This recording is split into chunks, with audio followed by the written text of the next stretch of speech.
This is Wrestling for the Faith. Wrestling for the Faith. Hello, everyone. Welcome to the Wrestling for the Faith podcast. I'm Casey. I'm the coach. And today we are joined, and I'm going to go ahead and say it, this may be a mistake. Coach, no reason to cover your face. Come on.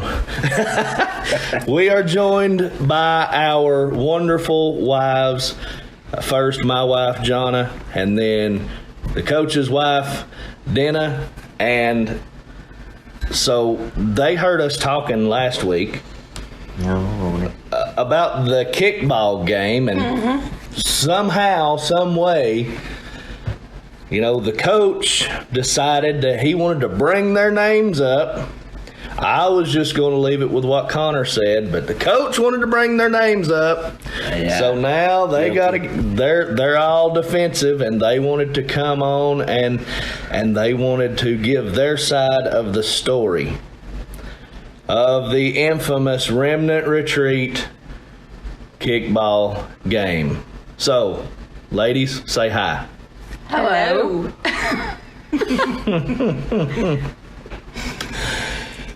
Coach, are we going to regret this? Probably, yeah. But we'll give them their time to. I'm just going to say Go ahead. that me and you are very competitive.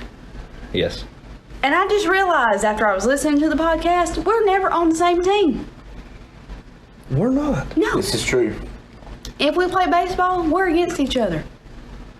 And kickball, we're against each other. But I will say that I was part of playing the game, and I was on Team Gunner's side. And when I was coming from third to home, you tried to stop me from scoring. That's true. I don't This is remember true. any. Yes. Oh.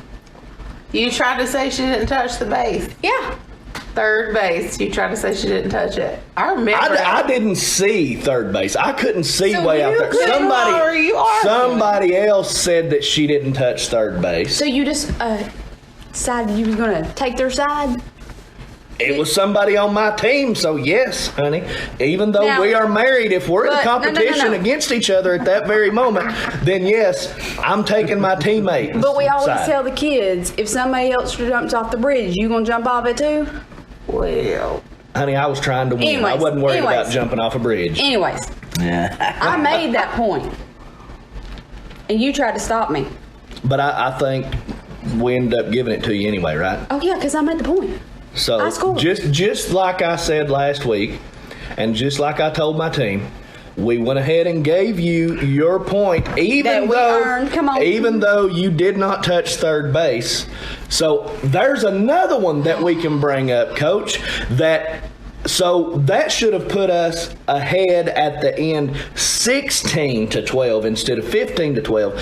So if she didn't touch third base, then that was not actually a point for you guys. It was a point. She touched third base, though. I was sitting I at about third base. busted She my touched tail. Third base. Because I even made the comment, we don't need to touch the frisbees as the Okay. base 'Cause she because you're gonna slid. fall. Okay, well, here's the thing. I wasn't even thinking about that run. I had actually forgot totally about that. Forgot about your Forgot wife. about it. I did not forget about you, but I will say this. Maybe there's a reason that we are always on opposite teams.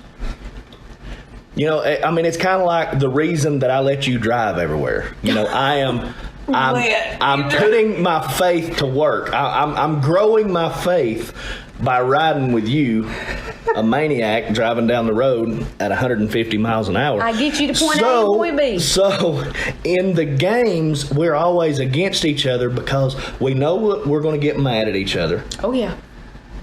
And then later we can make up. Yeah, that didn't happen that day. Coach, you got a shovel over there because you're going to have to help your buddy fill in this hole he's digging. I was agreeing with Jonna. Yeah, That's we what I'm were saying. on the same team. But he's going to need some help getting out of this All hole right. he dug. I need Riley, Allie, Madison. I need Baby Stroop. I need Bill and Terry and everybody else that was on my team. I need them to come to the rescue because I just realized, and I realized it just before we clicked record, Connor on the After Amen podcast is over there complaining, and he was on you guys' team. And then now I'm sitting at a table recording this podcast, and I'm with everybody who was against me, even your wife, the scorekeeper, who was against me, trying to take points away from us. So Do you need to get your participation trophy? no, Oh, we don't believe in those. that was a Well, mic it's drop. kind of sounding like you want participation. No, just for once in my life, I've got to agree with the victim mentality on this issue because everybody's against me. Poor, pitiful me. Everybody hates Casey. Oh, anyways. Whatever. So I was on here. I'm on here because my husband decided to throw me under the bus, backed up right back over me, and then grabbed Jonna and threw her under there. I did. And I was on your team. I was telling you could not keep score. You told her, but I can't count. Well, you can't. Well, she was so into the game. She was cheering I was everybody cheering on. for everybody. That's I mean, not and the then you have scorekeeper's Casey. job. The scorekeeper is to keep score. You don't cheer for any team. So that shows bias to one of the other teams. Yeah, but see, even if we're So- competing, even if y'all are competing, Doesn't matter. we're still Scorekeeper- married. I'm still trying to be loving on my team, or loving on my husband, and loving on my brother, trying to keep it fair, and then y'all just say Scorekeeper's that got I'm a one cheater and can't job. count. That's to keep score. That's all your focus is. But he was one of those annoying coaches where he's always like, "What's the score? What's the score? How many outs? How many this? How many that?" Okay. gosh, absolutely. Now we have played games That's true. as our families have played games like this for many years. Okay, and every inning I always ask what the score is, and that's just so I can try to keep up and make sure that I'm not getting cheated. Okay, this is what we need: a donation for a scoreboard. God. Listen, if you're watching baseball on TV, when they switch innings, do they not put a graphic up on the screen that shows what the score currently is? We were playing Okay, so I'm just asking what the score is. we were playing kickball in the middle of the woods. There's not a scoreboard. Coach, was he not every You. 2 seconds outs and Look, how many I scores? played many. We played basketball. We played softball, baseball. He asks what the score is a lot. He does. It's like a broken record. And I'm going to say this kind of in my defense. I'm kind of throwing myself under Yeah. the bus, but I do have trouble keeping up with the game. Okay, I'm not going to lie about it. I do support have us. trouble because I do support every time. And y'all said we've been playing games for years, so you know I stink at keeping score. Yet you gave me a paper and a pen. So I didn't give you the paper and the pen. Who did? somebody I did. think That's it not on was me. this guy right here. I don't know. So in Casey's defense, all right.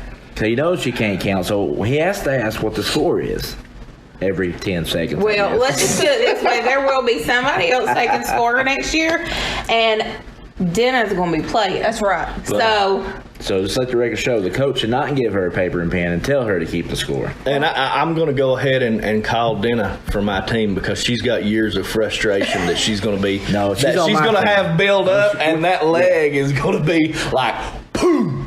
yep. We may never see that kickball again. know what's going to happen, and Chad, you can chime in on this. I'm going to be on Team Gunner, and Coach and Casey can be on Team Cage Yep. together because I don't want to be on team with either one of them. Oh, that stings, man. That hurts. That's Hey, we're married. We're married couples. We've got to forgive and move forward. And forget sometimes. Casey. So it's been how many weeks and we're still hashing this out? Oh, this will go on to next year. Probably. It has. It has. It'll be an ongoing story. And, maybe we'll continue to have guests on here who were eyewitnesses to what was happening and how many times that Team Cage was almost cheated out of the inaugural Remnant Youth Retreat kickball game. But Oh, I can't wait till next year. as the coach mentioned last week, so everybody can agree that there was no doubt. I mean, we came back and won it by 3, and we were just down by 2. So there is no doubts. No matter what the score was, they were not touching us. We actually won. I just remembered something else too. Oh no. Do you remember how we weren't calling balls or strikes the whole game? That's a whole nother episode. And then all of a sudden, Coach Cage over here starts yelling, "That was ball 3. Yep. That was strike 2. I'm like, no, we ain't been calling that. I don't recall. game. I do recall. No, I thought we were calling that. No. Okay, well, we need an umpire too. We called it at for the sure. end of the game, but the last inning that y'all were kicking. Yeah. So if you're listening and you're an umpire, want to come over for the day next year during camp, reach out, scorekeeper, umpire, because we're gonna need your help. We will ask for forgiveness now. Definitely. Well, all right. Let's move past this, and let's get into some marriage talk. So, one of the big things that I wanted to discuss in this is, like, Jonna, recently you have been open. Well, let me just say this. So there was a time that I didn't realize it, but I would try to encourage you and the kids to read, to pray, to go all in for the Lord. And it was just because I knew what the Lord was doing in me. Mm-hmm. And I was experiencing something, and I just wanted everybody around me to experience the same thing. And, I would ask y'all, you get home from work and school, and I'd be like, hey, well, did you read anything today? Got any questions? Want to talk about it? So without me realizing it, y'all were kind of taking that as legalism. Like I was trying to force you guys into it instead of encourage, right? Yeah. So there was, back in January, I had been praying, for a while for my relationship with the Lord to be rekindled, that fire to really start burning again. And I mean, to any normal, I say normal, as in probably American normal Christian, they would have looked at me and thought that I was on fire. Because we still went to church. I still, got up every morning, read my Bible, and did my routines and everything. So it wasn't that I had strayed away or anything like that. It was just that I knew that there was a time that I had a closeness with the Lord, and I wasn't experiencing that anymore. And so, I pretty much got to the point where I was like, Lord, if I don't have what I used to have with you, then I can't keep going with this. And so a whole new revival fire started burning in my heart. And one of the first things that he told me when I went into starting to pray for you and the kids is basically just back off and leave them alone. Mm-hmm. And as hard as that was for me, because I just thought, hey, I'm the dad, I'm the head of the household, I'm the spiritual leader, I need to be encouraging my family. So it was really hard to back off, but when I did that, it wasn't but a few weeks, and I just started seeing something amazing start burning in you guys. So what happened during that time? Well, before, when you had asked me, it got to the point where I actually dreaded coming home, because I knew that would be the first thing you asked me. It wouldn't be, hey, honey, how's your day? It'd be like, hey, what'd you read today? And I knew I didn't read anything, so I didn't want to tell you anything, so I would just automatically get defensive and put a wall up. But when did we go to Jeremiah Johnson? February. Okay. So, January, I seen a shift in you, and I was curious, but I was still standoffish. February, we went to Jeremiah Johnson. I was actually, I wasn't going to go that night. I don't know if you remember that, but I told you I didn't want to go in the last. So we didn't go to Jeremiah Johnson. We went to a church that Yeah, sorry. Jeremiah was Sorry. was preaching at here in town. Sorry. I wasn't going to go, and then something changed, and I went. And I'm glad I did, because everything that was said is right on the money of everything that was going on. But I was still standoffish. I tore down just a little bit of wall, but not enough to be on fire, if that makes sense. Mm-hmm. And then from then until the wrestling show, That was the April one? I think so. It's when y'all did Wrestling for the Faith and everything. Yeah, so that would have been April. From then to then, I just kept praying to the Lord that I needed something. Because I needed something to work in us. Because if something didn't change, I knew we weren't going to make it. And then Dana and Rhonda and everybody was singing, and I was recording. Like, it was just everything I usually do. Just record, listen, and the Lord came all over me and said, if you want more, you need to go ask for it. And that's what I did. And I've just been seeking ever since. And there has been an amazing shift in you ever since then, but praise the Lord for that. Have you guys experienced anything like with us? I mean, married since 2011, saved 2012, and it was like we could never get on the same page, and I hate to say this because it's not the way that I looked at it, but the best way that I could describe it is it was almost like I'm reaching back and trying to pull Jonna and the rest of the family, and I couldn't focus on what I felt like the Lord was trying to move me toward, because I was always focusing on trying to pull them up. Right. Have y'all experienced stuff like that? You want to start? I think early in our marriage, we were, of course, young, but Brandon, until probably the last 5 or 6 years, was very standoffish with everybody. He worked a lot. I was at home a lot with the kids by myself. Kind of had to be the spiritual leader because that was the way he showed us love. Not that there was anything wrong with that, but Right. He worked so much that I felt like I had to take on that role. And I prayed for a long time and had other people praying because women aren't made for that. We're just not made to do that, honestly. Sorry if you're a feminist and feel like that you are, but we're just not made.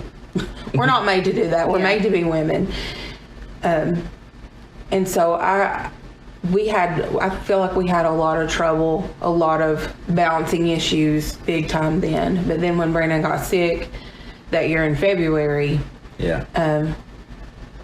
everything changed. Yeah. I think at times we have both come from a previous marriage, so when we got together, we had all this baggage Yes. that we thought we let go, but we didn't. Yes. And I didn't realize it was still there until 5 or 6 years ago, when I got sick, actually. So carrying that, listen, when we come to the cross, we come with baggage, right? We had a little extra baggage because we had both been in a failed marriage. I had 2 daughters in the previous marriage, so we had a little extra baggage when I came to the saving knowledge of Jesus Christ. So we get together and it's just like we just bring the stuff and we don't realize it's still there until years down the road. Man, there's just walls still there that she's not trusting me, and I'm still feel like I need to work all the time. But that's how I was in my mind. That was my job to provide, which it is to provide. But Jesus, God's the ultimate provider, right? And so I just got in that mindset where I just worked, and there were, and up until recently, there's still times where she was spiritually high, and I was kind of lagging, and then I'd jump ahead. It's like we couldn't ever Back and forth. We was climbing the ladder. She'd get one rung ahead, and then I'd go back. So It was like we were on escalators, Yes. and like we would pass each other going the So other she's going direction. up, I'm coming back down. We'd That pass kind of each thing. other and be just for a split second in the same spot, and then jerked out of each other again. But once I realized, hey, I'm supposed to be the spiritual leader. But up until this year, January, it was around January, February. I mean, we talked, but I prayed, and I asked God to show me how to love my wife like He loves me. That's when it all changed for me. Yeah. That's when I really got this identity thing. And really, man, Lord's like, you've been preaching for 3 years, and you're just now getting it.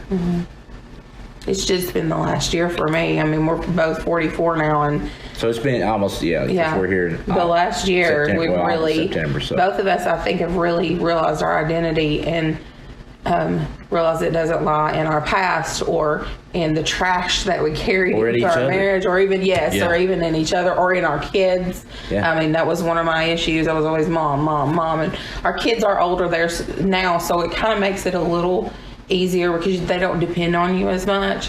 But I think we finally realized who we are, and like he said, when we got married, he had the two girls. We were married a little over a year when we yeah. had Riley, so we really hadn't gotten to know each other as just Brandon and Dana, and so that made it a little hard to. We didn't know ourselves, so it was hard for us to really even get to know each other. And so That makes any sense. We yeah. knew each Yeah, other, yeah. but there's so much that we didn't even know about our own selves. Yeah. so many walls we put up in this area or that area, and it's like, And you focus all about the kids. Yeah. That's a big yeah, thing. and working kids, work for me, kids for her, and I was focused on the kids too, but it was just up until this year, in the last 7 or 8 months. So it's like just knowing. And He gave me the love for people as well. And I joked about it last week, but there's just a difference because I know who I am. I don't have to be like anybody else. Yeah.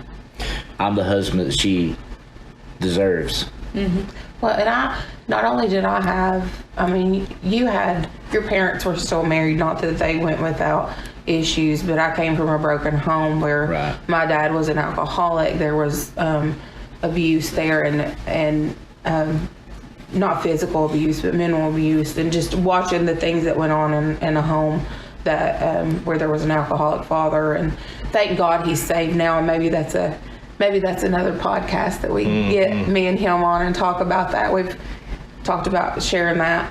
But anyway, I carried all that baggage. So I literally moved into our marriage with 7,500 trash bags trying to move into a new life, but hadn't got rid of the trash out of my old life.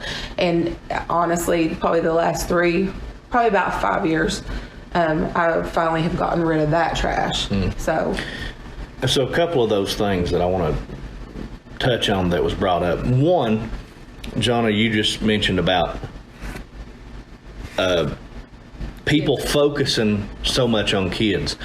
I've heard so many stories of married people, and they're married for 18, 20 years, whatever, and then their kids move out and they end up getting a divorce. It's like they don't even know each other. So the whole time they were focused on their kids. They never took the time to focus on themselves, to have getaways by themselves, have date nights by themselves. Right. Everything revolved around the kids. And that's not, we love our kids, but that's not the way God's structure is. In our lives, it's supposed to be God number one, our spouse number two, our kids number three, and then everything else. And so, but so many people, they put the kids number one, or they might have God number one, but they put the kids number two. yeah. Well, And their spouse. if they put God number one, then that's right. But if they're following what God is saying, then they should know that it's wrong that you're putting the kids before your spouse. Right. But with this generation sitting at the table, I think we pretty much struggled growing up. Mm-hmm. You know what I mean? Oh, yeah. The generation has now, they don't know what struggle is. Because this generation always said, I want to give my kids more than what I had. Yeah. And that was my mindset. that's great. But if you're not giving them Jesus, you ain't giving them anything that you had when you were younger. You're not giving them anything that's lasting. I mean, Yes. God is the only thing. Taking your kids to Jesus, showing them what a Christian mother, a real father should be like. Yeah. That is the most important thing that we should be teaching them. We should teach them good morals. They should, have good work ethic, and things like that. But in the end, when it's all said and done and the day is over and our life is over, none of the rest of that matters. It's did we lead them to Jesus? Yeah. And showing them to love their spouse. Yes. Yeah. And to show them what a healthy Christian marriage is. Because if you do everything behind closed doors, while the kids ain't, and I'm not talking nothing crazy, I'm just talking about loving them. Like, I know the kids make fun of me sometimes because I make your plate. I bring it to you. Yeah. I do that because I love you, not because you're the king and I spoil you. It's just, it's because I love you. Oh, you just popped his bubble. No, I remember having that conversation whenever we first started dating again, round 2, and not the high school time, but like I remember she'd come over and we'd fix supper, and I'd be sitting on the couch when it'd get done, and she'd bring me my plate, and it was foreign to me at first. I was like, "What are you doing?" She's like, "Bringing your plate." I said, "I can fix my own plate." And she got in the habit of, every time she's like, "Sit down, I'll bring it." And I told her one day, I said, "You're going to regret this one day." I said, "I'm going to get used to this." But anyway, we should be showing our kids a happy, healthy marriage. And we all go through struggles. We all go through things. And your kids don't have to know about every little thing. Yes. They don't need to. And Right. It's not good for them. No. But also, they do need to say, like you said, they need to see how daddy loves mommy and how mommy loves daddy. Because there's going to come a time, most likely, what kids are going to mimic when they get older is exactly what they've seen in the home growing up. So dads out there, listen to this, especially if you've got daughters. How you treat your wife is most likely what your daughter is going to go look for. Yeah. Whether that's a good thing or a bad thing. There's a lot of girls who grew up in abusive homes, seeing their moms getting verbally and mentally and physically abused, and they gravitate toward that when they get older. They go to that kind of relationship. They see alcoholism or drugs or stuff like that, and they gravitate toward that. So parents, you got a very serious job, but I know I can speak from experience. That's exactly what I did in my first marriage. My first marriage, he was an alcoholic. We were really young, and he was already an alcoholic.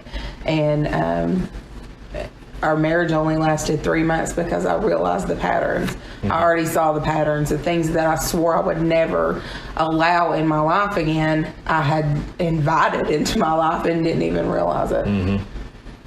So, the other thing that y'all would mention, bringing baggage from previous relationships into your marriage. What is some advice that you could give people? Like, I know for me, honestly, and maybe I'm wrong, maybe if you can point out something, you can correct me, but like from the time before I was saved it was all about me, all about my life. I was prideful. I was an idiot. I cared about cocky. Yes, cared about nobody but myself, and sadly, that included God and my family. But after I was born again, I don't know that there was much baggage or things that held me back from being who maybe I should ask you, because there might be stuff that I don't recall, but was there anything that you know of from one of my previous relationships that kept me from being who I should have been for you after I was born again? No, actually, I'm probably the one that hindered that, because I didn't forgive you for a long time. Yeah. It's like I knew when I rededicated my life or whatever, I knew he forgave me. And I knew he forgave you, but I was always, because of previous relationships, always getting told I won't do it again or anything like that. I didn't truly believe you, so I always had that wall up. Mm-hmm. I do remember a time, I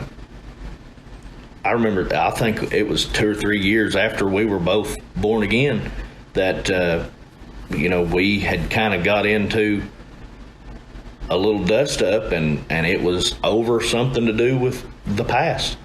And I mean, I'm an open book. I admit I screwed up. I was a womanizer. I was just stupid, before I gave my life to Jesus. But, there was a time that you had continued to beat me down for my past mistakes. And I remember a time where I just broke down and I said, honey, I don't know what else to do. All I know is that the Lord's forgiven me. Why can't you? Yeah. And I recall a shift after that. Yeah, because I remember praying and just saying, I've got to release this, because it wasn't just towards you, it was killing inside of me. Mm-hmm. It would bring me down. But I remember when I fully knew the answer, because I think it was the first time you was called to preach, and I was leaving for work and you told me to come sit down, and you hugged me. So I knew it had to be bad, because you probably thought I was going to swing on you.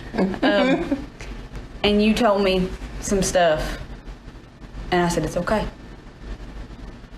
I knew then that I forgave you. Mm-hmm. Because if it was the old me, I would have swung. Just being honest. Yeah. Y'all kind of mentioned some of y'all's baggage. So go ahead. One of my pieces of advice would be, if you're bringing in past trash from other relationships, hurts from another person, you have to remember the person you're with right now is not that person that hurt you. And you have to give them, if you've done things in the past, you want a fresh start as well. And so that's one of the things you have to keep in mind. I had to remember Brandon's not like my dad. Brandon's not my ex-husband. And our first year of marriage, I can honestly say, was really rough. Because I was really trying to work through a lot of that stuff. One of the issues was I was super insecure. I've always struggled with my weight. My dad, bless his heart, he thought he was motivating me to lose weight, but he would constantly talk about my weight. I had a stepsister who was absolutely gorgeous, and so I always compared myself to her. I was made fun of in school. Then getting with being married to my first husband and him putting me down all the time. I was super insecure. So I just always expected, I remember that first year of marriage, and I don't even know if you know this, so this may be confession time. I hacked into your email because I was so paranoid that you were going to cheat on me, because I was so used. My dad cheated on my mom 1,000,000 times. My ex-husband, in the 3 months we were married and the 1.5 years we dated, he cheated on me constantly. And that makes and I'm sure it would make a man too feel you're worthless. Oh yeah. I'm not good enough, and so they're having to go somewhere else. And I always worried about that. Yeah. And doesn't it feel so good not have to do that now? Yes. My Because Lord. that was exhausting. It was very exhausting. Yeah. Very exhausting. I wanted to, when we first got married, cell phones were like flip phones. There was no texting. Like, we didn't have photos, so I didn't really get in. I would check your cell phone records. Like these, and listen, this is stuff you're hearing for the first Well, time. we've always kind of talked about it, and maybe not to this extent, but there's always trust issues. Even with me, it's like, Yeah, he went she's through not the same thing. she's not my first marriage, because it was 3 or 4 years into that marriage that I gave my life to the Lord and realized God's nowhere in this. Mm-hmm. So this went on for another year. I'm thinking, and I was doing what the Lord wanted me to do, giving it everything that I had to this marriage. I said, God, and one day I said, God, if this is not it, if this is it, you just separate us. Mm-hmm. That way we can both move on. And that's what he did. But there was still that wall that I had put up, letting people in. Especially, so when we got married, there's things that I didn't want her to. There's a wall that I put up that, no, you can't. I'm not giving you that piece of heart right there. Mm-hmm. So I don't want it to be broken again. So we both come into this thing with triple baggage or whatever. But I do want to say this: when you come to Jesus, you don't have to clean up. Right. That's right. You just go to the cross and you tell him and you surrender, and he takes it all away from you. Yes. You don't have to. We talked a lot. I tried. You don't have to try. Just go surrender. Yeah. Say, Jesus, here I am. This is the real me. Everything I got is you. Everything I got is yours. So once we surrender that, and don't realize that I gotta fix this, I gotta fix, no. Just go to the cross, let him fix it. Yeah. But that's what I brought to with this, is like, and up to about 5 or 6 years ago, I really understood. And then the last 7 or 8 months, it's the little things. Holding hands. Telling you Yeah. I love you when you leave. I was just never that person. Yeah. No, I wanted you weren't. I wanted to be, but I didn't want to put myself out there. I'm just going to get hurt. And we've been married 10, 12 years at this point, So Yeah. it's like, the things like this. I mean, there were times it was so bad. The girls would even act. They would say, "Why does Daddy never hold your hand when we go to the Yes, store?" that's the thing. Or they would ask Brandon, "Why don't you ever hold Dee's hand?" Or, and when we first got married, have always been a very affectionate person, and I would go over and sit by him on the couch and rub his back or rub his arms, and he'd be like, "Why are you gotta be all over me all the time?" Because he had that wall up. He wasn't ready to let me in at all. And it would hurt my feelings. Like and that added to the baggage that I was already carrying. I was like, "Oh, you don't even want me to touch him, so what? Yeah. What do I do?" And that's things I've asked for forgiveness for, and I still think about things like that. Man, my kids didn't. I hope they see it now, but they didn't see it then, and that's something, man. I don't like to live with regrets, but sometimes I regret. Man, it's the little things like that. Yeah. That now I see were very important, but I had this wall up, like, it's not. Yeah. I'm not going to that place. Yeah, So- you had that, and then I had the super bad trust. I mean, I know you had some trust Yeah, issues, well, but yeah. you just had a brick wall up. Yeah. Huge brick wall, and then I had the trust issues, and then you not wanting me to touch you, it made me feel that way. But we are way past that now, thank goodness. Yeah. And I think, and you were talking about, and I just want to say this to you and honor you, in our marriage now, one of the things that I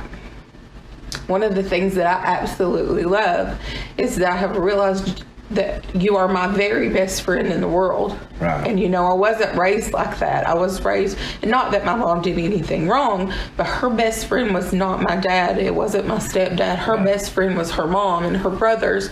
And that's just how she was raised. Not that that's wrong or right, but I know that our kids see that you are my very best friend in the world. And I think that's so important in a marriage and in love, that your spouse be your very best friend. Oh, yeah. So, one thing, I'll leave it at this. I saw something, we always say, happy wife, happy life, and all that, but I saw a post that said, happy spouse, happy house. Yeah. Yeah. It takes two. Yes. So you got to let all that stuff go that's went on in the past. Just give it to Jesus. Just give it to him, whatever it is. And man, once you get to know your spouse like you're supposed to know each other, biblically, it's just, man, it's a game changer. Now it's, here's to another, see if I get this right, 17 years. 18? Yes, I was almost Here's to another lot of years. Coach, come on. You I was thinking should have. 20. Your 20 son together. just turned 17. We've been married 18. Yeah, so. Because he was born after our first anniversary. Hey, I almost got it, guys. I want to say two things. You can tell it's such a shift with you guys. You know, y'all have been our best friends for I don't even know how long. I'm not even going to try to guess that one.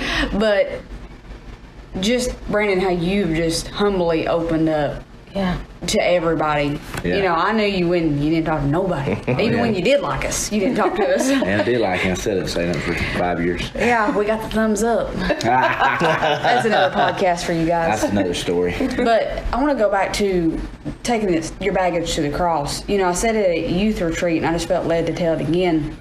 The way I look at it is when you come, you know, the kids have those little dinosaur eggs, and you chisel it off. You know, I told them at youth, I said, you know, think of yourself that way, and God's just breaking it off. And then when you finally get to the dinosaur, I would like to use a ruby, but I ain't never seen one like that, so we're going to use a dinosaur. So when you finally get all that broke off, God's broke that all off of you, and he dusts you off. And he says, you're clean. Guess what? You can't put that egg back. No. You can't put that stuff back together, so your baggage is gone. Yes. Yeah. That's good. That's real And good. you know, that's something that people need to learn. Like, I mean, there were times with us, and I didn't realize it until, I don't know, was we at church a couple of weeks ago, and you mentioned running to my mom several times and saying, Jenna. saying, you know, I wasn't, I'm not made to be a preacher's wife. I'm telling you, I was standing firm on that one. But I always felt like you were on another level. And you know, even going back to even when we got saved, you know, you got saved before I did, and it was just a few weeks after. I don't know, I felt like I was just never right there with you. I'm not making fun, you know, and not trying to be funny, but I do feel like you're like the Bible wizard, you know. I could be like saying something, you're like, it's right here, and I'm like, man, God, why can't I know that? But I always felt like I was never on that level, and you were going so much farther than I was, and I felt like I couldn't even catch up. I was way out of breath, winded back there, and I felt like a failure to you and God and to the kids because I couldn't be the spiritual person I needed to be. But I was looking at you. That's good. Yeah. That's it. You know, I wasn't looking to get to the Lord. I was looking at you. That's good. And you know, another thing I said at church, God didn't call me to be you. Yes. That's it. I can say stuff sometimes, and I only talk when the Lord tells me to, or I just sit down and that's it. But like Denna can sing. I would love to sing like Denna, but God didn't call me to sing. I'll tell you that right now. But I just needed to focus on the Lord. I didn't need to focus on everybody else around me Yeah. and let Him work on me. Yes. That's a huge thing. You were not called to be me. So many Christians they get focused on others. And whether it's, oh, this Christian does that, so I can do that. Or whether it's, like you said, oh, he's so far ahead of me, I can never be that. And number one, we need to recognize those things because Right. that is straight condemnation from the enemy. If it's saying you can't, That's the enemy, because condemnation is always telling you, it's always beating you down. You're never going to do it. You're never going to be good enough. You're hopeless. You're worthless. It's just constant beat down, constant beat down, constant beat down. And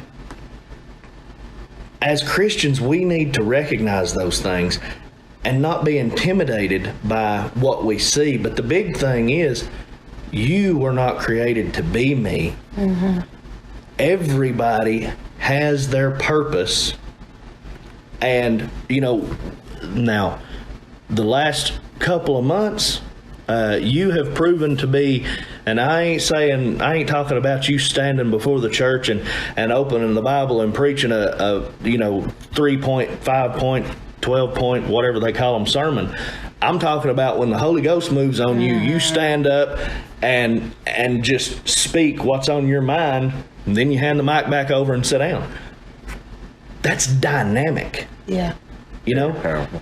And people need to realize that God has put, I preached on it a couple of weeks ago at church about the body of Christ, and every member of the body is just as important as the other. The nose is no more important than the eye. The mouth is no more important than the foot.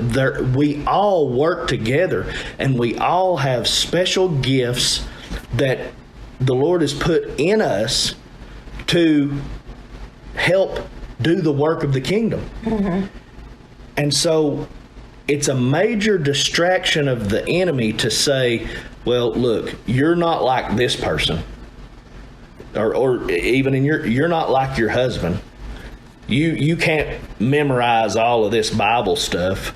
You're not smart enough for that. You're not this or you're not that, so you may as well just give up. That's lies from the enemy. Yeah, and my biggest thing, I'm about to run out of time. Okay. Is I always say I'll stutter. Yeah. Because I always have. And you don't. I don't. No. And, or even reading, I'm afraid I'm going to say something wrong. Well, if I don't know the word, I just look at Casey and say, hey, what's the word? Used to, I'd be embarrassed about that. But I remember, it was about a year ago, and I just told you this, where we were just arguing all the time. For what, 2 weeks, something like that? We just could not just get a grip. And I remember going outside, calling your mama, and I'm squalling because I'm done. I'm done. Either he's coming to live with you or I'm moving out. No, I'm serious. I was done because I felt even like the kids couldn't look up to me in that spiritual way because I didn't feel like I was to that level. And I think it's important to know that people do struggle. And it's okay. Just because we have a good, godly Christian life doesn't mean we don't struggle. Exactly. And I remember your mama, and I remember Dennis saying, the Lord is going to do something big. The enemy is just trying to tear it down. And I came this close to saying the enemy can have it because I'm done. Right. But I'm glad I didn't. Yeah. Because, not just because I love my family, but what the Lord has done in me that I can grow into our family and with the Lord. You didn't even know I was to that point until recently. So looking back on all of that now, what would you say? Would you say, and listen, I know that I've had faults, but would you say that it was primarily my fault that you were standoffish towards getting closer to the Lord? Or was it just mainly that you were listening to all the lies of the enemy? Oh, mostly the lies of the, or whatever you Lies. say. Yeah, lies of the enemy. I think you had to learn, though, how to approach people. I think God really humbled you through that. And I think that was just part of how you've grown so much, too. Maybe that was just all the tests, too. Because not everybody's the same. Well, and two, just from the outside looking in, you know that old saying, you can lead a horse to water, but you can't make it drink. And we've preached this to the kids. You can't ride anybody's coattails. You can't allow your family to ride your coattails. They have to get there. The Bible even says you're going to search out your salvation on your own. And they have to get there by themselves. God wants an authentic relationship with each person, authentic and intimate relationship. But if I drag somebody there, they're only there because I drug them there. They're not there because they want to have a relationship. And I think it took you stepping back for her to say, wait a minute, I need my own personal relationship with the Lord. I need to stop looking at Casey, and I've got to look at Jesus. That's good. I don't think I really don't feel like there was a fault. It was just a growing, because we're a little bit older, so I'm a Mama D for a minute. But I don't think there was a fault there. I think it was part of spiritual maturity, and it was a learning. It was a learning experience. It was growth. What do we always say? Always remain teachable. Mm-hmm. Yes. We're always teaching. We're always learning. We're always spiritually growing. It don't matter how old you are. You're growing every day if you just seek after the Father. Yeah. And He'll show you even things you didn't realize. Oh, yeah. That I was doing, she was doing. I always tell my kids, you got to learn to feed yourself. Mm-hmm. Of course, I'll pray for you. I'll help you. You got questions, I'll try to answer for you, but you got to get into the Word for yourself. Mm-hmm. And you got to pray.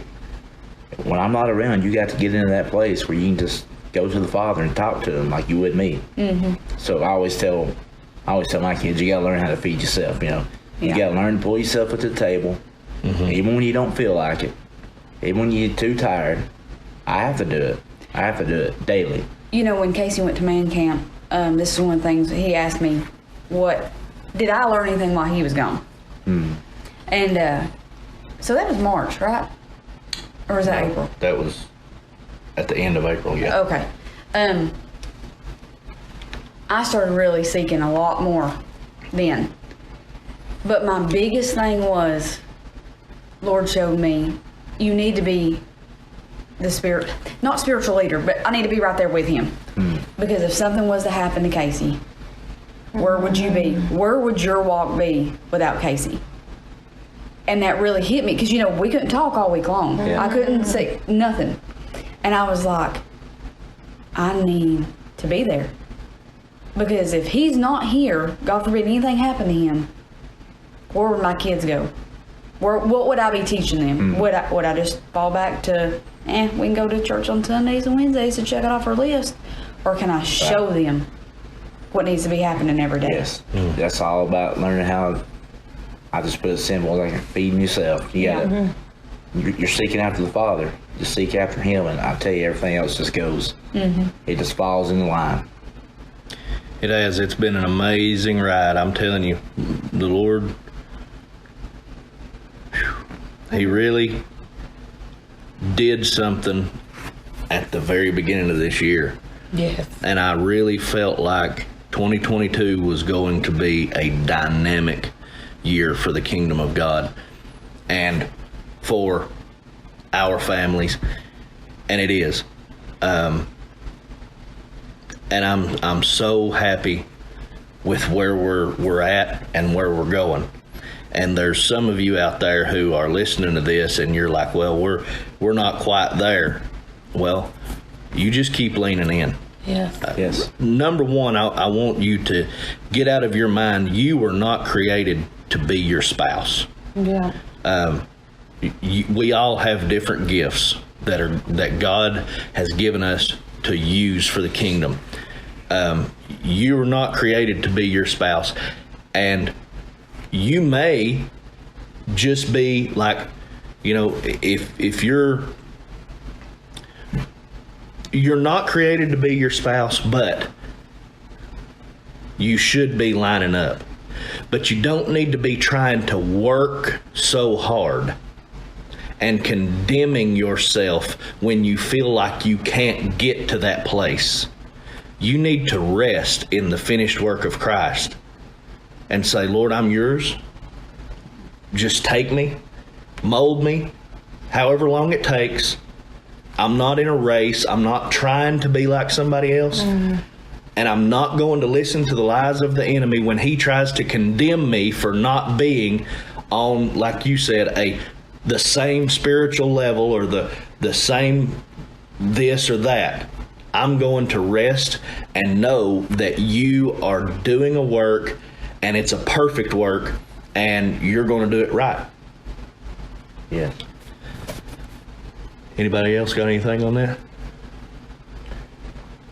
I have one more piece of advice. I just really felt led to share this. Something else that's super important, even in your marriage, not only be your spouse's best friend, but if there's something you can't talk to your spouse about, be cautious about who else you're talking to. Oh, yeah. If they are not leading you or giving you godly advice, then you're talking to the wrong people.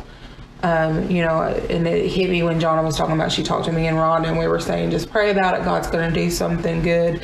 There are people that would, I'm sure in Jonna's life, I know there's some in my life, well, you need to just kick him to the curb and just give up. And if people are telling you those things, they don't have your best interest. They're not seeking God. You need to find somebody that you can talk to that is going to pray for you, pray with you, hold you accountable. And that's one thing I can say. I think about our friendships. If I had to reach out to Jonna, she's going to hold me accountable, and I will do the same thing for her.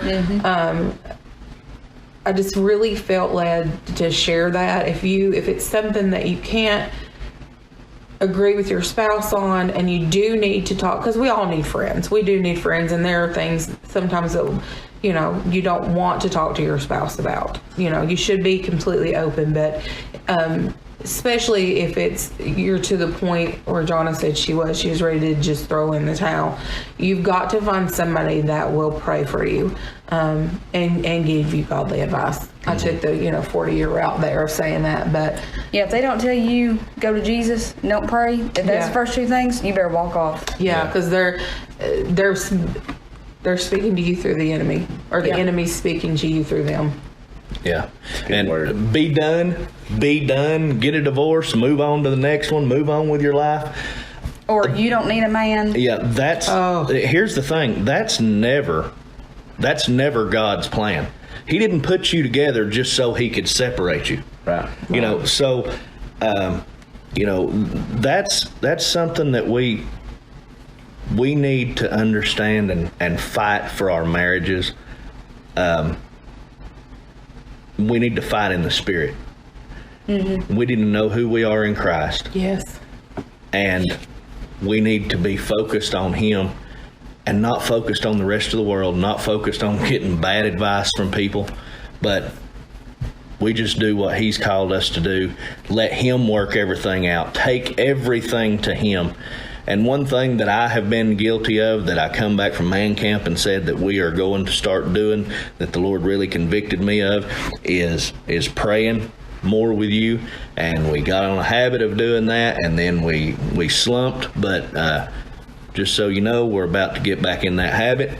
That's funny, because I thought about that yesterday morning when I kissed you goodbye. I was like, or after I got in the car, I was like, we don't pray anymore before I go to work. Yeah. Yeah, well, we're about to start doing it a lot more. But anyway, great episode, guys. I just pray that this touches people's hearts, and that the Lord uses it in a mighty, mighty way. We got like 1 minute left. Anybody got anything they want to say? Just to clear that up, what I said, I want to clear up my comment. If your husband or your wife is physically abusing you and telling you they're going to kill you, I'm Correct. not saying stay with them. You need to be safe. No. I want to make sure that's clear, because, I left for reasons like that. My mom left for reasons like that. God doesn't even expect you to stay in a relationship where your life is in danger at all. There are resources for that, and I will just throw that out there. If you need help finding those resources, you can find me on Facebook. Also, I think women need to speak with women, and men need to speak with men. Yes. Amen. I do want to put that out there real quick. I agree. Yeah. That opens the door for too much temptation. Right. All right, guys, thanks for joining us. Be sure to share the Wrestling for the Faith podcast with your friends. We love you. God bless you. Have a wonderful day. Thank you for listening to Wrestling for the Faith. Don't forget to follow Casey Cage on Twitter at RealCaseyCage. Follow Chad Lale on Twitter at CWLale_Gunner. And follow the show at Facebook.com/Wrestling for the Faith.